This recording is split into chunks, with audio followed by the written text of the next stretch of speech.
अस्सलाम वालेकुम दोस्तों, उम्मीद है आप सब खैरियत से होंगे। बहुत दिनों के बाद आपसे मुलाकात हो रही है, बहुत दिनों के बाद आपसे बात हो रही है, अच्छा लग रहा है।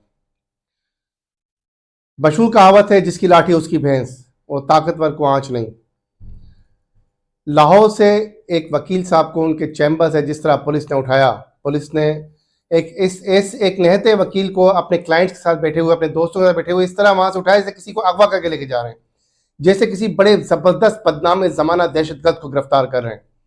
वकील की भी एक हुर्मत है, वकील की भी एक इज्जत है, लेकिन पुलिस को शायद अपनी ताकत का अंदाजा बावर करवाना था, शायद आम आदमी को भी और पुलिस वालों को भी। कोई अच्छा स्टाइल नहीं था, कोई अच्छा नमूना पेश नहीं किया, लेकिन वो अपनी ताकत का मुजाहरा करना चाह रहे थे। वो ताकत का मुजाहरा जो वक्त पड़ने पर तो आप कर गए, लेकिन आपको फिर कुछ दिनों के बाद आपने देखा, ईद के दिन गालिबन बहावल नगर में जो वाकया हुआ, पुलिस की जिस तरह पिटाई लगाई गई, जिस तरह थाने में घुस के उनको मारा पीटा गया, यकीनन आम आदमी उससे बहुत खुश है।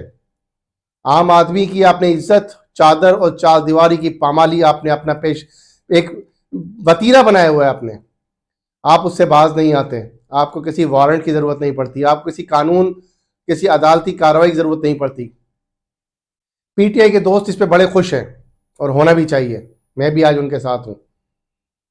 कराची ऑपरेशन हो 1990 से लेकर 2000 तक का, या पंजाब में पीटीआई का ऑपरेशन हो पीटीआई के खिलाफ, जिस तरह आप लोग चला रहे हैं ना, जिस तरह आप करते हैं, आपको अपनी वर्दी की इज्जत का एहसास ही नहीं है मेरे भाई। हम वकला आपकी बड़ी इज्जत करते हैं, बड़ी रेस्पेक्ट करते हैं। आप अपनी वर्दी की ताकत का बिल्कुल इस्तेमाल करें, तो उसके इख्तियार का जायज फायदा उठाएं, हम आपके पीछे खड़े हैं। लेकिन यकीनन वो जो वाकया हुआ ना, वो वाकया भी कोई ऐसा नहीं था जिसपे आपकी डायरेक्ट आपको इस तरह किसी ने मारना पीटना शुरू कर दिया हो। आपका जो पीछे जो पिछले 15-20 दिन से जो मामला चल रहे थे उस केस के हवाले से, यकीनन वो इस काबिल थे आप कि आपके साथ ये सलूक किया जाता। आपको एहसास ही नहीं कि किसी जंगल बेयाबान में, सुनसान सड़क पे, दूर जहां आदमी ना आदमजात कुछ ना दिखे, चारों तरफ झाड़ियां हो, वहां पर अगर किसी पुलिस की मोबाइल की ब्लू लाइट जलती हुई दिख जाए ना, तो मुझसे पूछे कितनी खुशी होती है। एक आम आदमी कितना सिक्योर फील करता है अपने आप को कि हमारे मुहाफिज, हमारे बॉडीगार्ड खड़े हैं, हमारी हिफाजत करने वाले भाई खड़े हैं हमारे। लेकिन जब उस जंगल बियाबान में छोड़, आप जब शहर के बीच में खड़े होकर किसी आम आदमी को रोकते हैं और तलाशी के बहाने उसकी जेब साफ करते हैं ना, तो फिर कोई बहुत अच्छा इंप्रेशन नहीं जाता आपका। जिस तरह मैंने कहा ना, चादर और चार दीवारी की पामाली आपका वतीरा है, सुबह से लेकर शाम तक। आप जिसके घर में चाहते हैं सीढ़ी लगा के कूद जाते हैं, जिसका दरवाजा चाहते हैं आप तोड़ देते हैं। ये तरीका नहीं जेब देता आपको दुनिया भर में। पुलिस इस तरह नहीं होती। पुलिस तो लोगों की हिफाजत के लिए है। एक आम आदमी जो अपना सब कुछ लुटा कर डकैतों के हाथों अपना मोबाइल, अपनी मोटरसाइकिल, अपनी गाड़ी छिनवा कर आपके दरवाजे पे आता है, पहले तो वो आखिर तक कोशिश करता है कि आपके दरवाजे पर न जाए। गोली लगी हुई होती है पाँव में, आपके पास आने से डरता है। वो जब आता है तो आप जिस तरीके से उसको नाकू चने चबाते हैं, ये हमारी जुरिडिक्शन नहीं है, ये हमारा इलाका नहीं है, ये फला थाने का इलाका है, ये फला थाने का इलाका है, इस थाने फला थाने के चक्कर में 2 घंटे आप निकाल देते हैं। आपको पता है कि एफआईआर के लेट दर्ज होने का जरा जरा सा फायदा मुजरिम को, उस मुलजिम को मिलता है जो कि दरहकीकत मुजरिम है, लेकिन अदालत उसको मुजरिम मानने से इसलिए इनकार कर देती है कि उसकी एफआईआर में देर हो जाती है। तो जब बहावल नगर का वाकया आपके खिलाफ हुआ, तो यकीनन आपने जो पीछे पूरा केस चलाया, जिससे आपने पैसे लिए सामने हैं, 30,000 लिए, 50,000 लिए, 80,000 लिए, पूरे सोशल मीडिया भरा पड़ा है इस पे। और फिर आपने आखिर में जब उन लोगों के साथ जो हाजिर अफसरान थे फौज के, उनके घर पे जाके आपने जब रेड मारी, आपने किसी को नहीं छोड़ा, आपने खवातीन को नहीं छोड़ा, आपने बेतहाशा तशद्दुद किया, वहां पर ज़ोदोकोब किया सबको, और उस ज़ोदोकोब करने के नतीजे में लोग जख्मी हुए, और आपने फिर वहां पे पैसों की डिमांड की।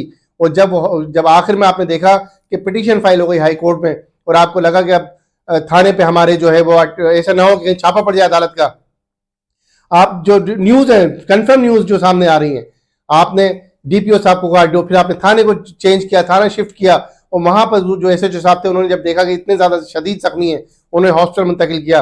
और हॉस्पिटल मुंतकिल होने के बाद जब हाजिर अफसरान थे फौज के, हमारी पाक फौज के, उन्होंने जब अपने अफसरान तक ये बात पहुंचाई और उसके बाद ये सारा मामला हुआ, तो मेरे हिसाब से एक आम आदमी को भी अगर ये इख्तियार दे दिया जाए ना कि उसके घर पे भी अगर चादर और चार दीवारी की पामाली की जाए, तो वो इससे ज्यादा बदतर सलूक करेगा आपके साथ। बदकिस्मती ये है कि आपके आगे ज़ाहिर आप कानून के रखवाले हैं, आप कानून के मुहाफिज हैं, वहां पर कोई आपके खिलाफ आवाज उठाना मुमकिन नहीं है उसके लिए। वो बेचारा चुप होकर मासूम बैठ जाता है, वो आपसे मार खाता है, आपको पैसे भी देता है, और फिर आपके हाथ जोड़ के आप अपने केस खत्म करने की दुआइयां देता है। सालों लग जाते हैं उसके, मुलजिम से मुजरिम बन जाता है, सेंट्रल जेल चले जाता है, नर्सरी चले जाता है, जराइम की नर्सरी, जहां से परवरिश पाके एक अच्छा भला आदमी, एक गुंडा, एक बदमाश बन के बाहर निकलता है। इस सब का क्रेडिट आपको जाता है। मैंने आपको कहा कि पुलिस जब चाहे तो वो पुलिस के आम आदमी की नजरों में हीरो बन जाए। पुलिस के कारनामे बहुत बड़े बड़े हैं, हम आपकी इज्जत करते हैं इसलिए कि आप हमारे रखवाले हैं। लेकिन जब आप रखवाला छोड़ के आप दहशतगर्द और डाकू का रूप धार लेते हैं तो वहां पर इस तरह के वाकयात होते हैं।